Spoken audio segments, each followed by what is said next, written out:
Petrus menyembuhkan orang lumpuh.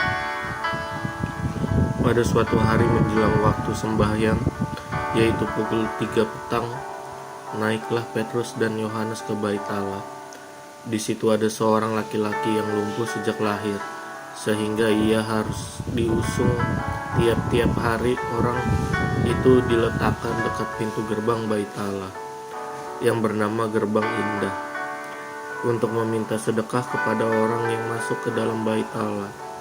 Ketika orang itu melihat bahwa Petrus dan Yohanes hendak masuk ke bait Allah, ia meminta sedekah. Mereka menatap dia dan Petrus berkata, "Lihatlah kepada kami." Lalu orang itu menatap mereka dengan harapan akan mendapat sesuatu dari mereka. Tetapi Petrus berkata, "Emas dan perak tidak ada padaku, tetapi apa yang kupunyai kuberikan kepadamu. Demi nama Yesus Kristus orang Nazaret itu berjalanlah." Lalu ia memegang tangan kanan orang itu dan membantu dia berdiri. Seketika itu juga kuatlah kaki dan mata kaki orang itu. Ia melonjak berdiri lalu berjalan kian kemari dan mengikuti mereka ke dalam bait Allah, berjalan dan melompat-lompat serta memuji Allah. Seluruh rakyat itu melihat dia berjalan sambil memuji Allah. Lalu mereka mengenal dia sebagai orang yang biasa duduk meminta sedekah di gerbang indah bait Allah, sehingga mereka takjub dan tercengang tentang apa yang telah terjadi padanya. Khotbah Petrus di Serambi Salomo. Karena orang itu tetap mengikuti Petrus dan Yohanes, maka seluruh orang banyak yang sangat keheranan itu datang mengerumuni mereka di serambi yang disebut Serambi Salomo. Petrus melihat orang banyak itu lalu berkata, "Hai orang Israel, mengapa kamu heran tentang kejadian itu?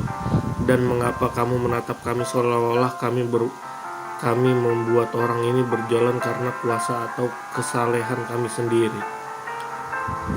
Allah Abraham, Ishak, dan Yakub adalah nenek moyang kita, telah memuliakan hambanya, yaitu Yesus yang kamu serahkan dan tolak di depan Pilatus.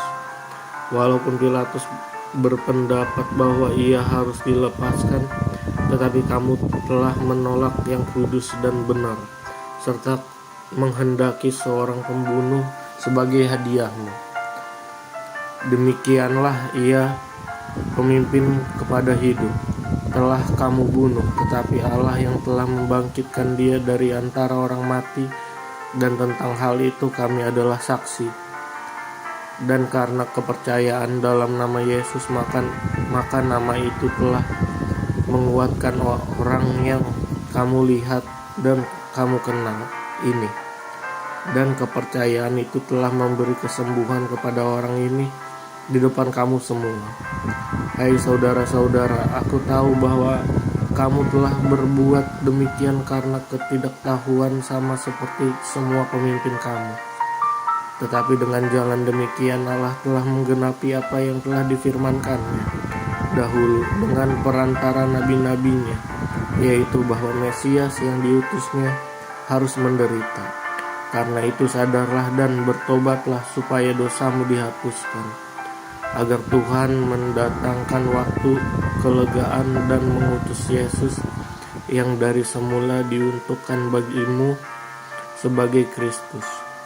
Kristus itu harus tinggal di sorga sampai waktu pemulihan segala sesuatu, seperti yang difirmankan Allah dengan perantara nabi-nabinya yang kudus di zaman dahulu. Bukankah telah dikatakan Musa, Tuhan Allah akan membangkitkan bagimu seorang nabi dari antara saudara-saudaramu, sama seperti aku dengarkanlah dia dan dalam segala sesuatu yang akan dikatakannya kepadamu. Dan akan terjadi bahwa semua orang yang tidak mendengarkan nabi itu akan dibasmi dari umat kita. Dan semua nabi yang pernah berbicara mulai dari Samuel dan sesudah dia telah bernubuat tentang zaman ini. Kamulah yang mewarisi nubuat-nubuat itu dan mendapat bagian dalam perjanjian yang telah diadakan Allah dengan nenek moyang kita. Ketika Ia berfirman kepada Abraham, oleh keturunanmu semua bangsa di muka bumi akan diberkati.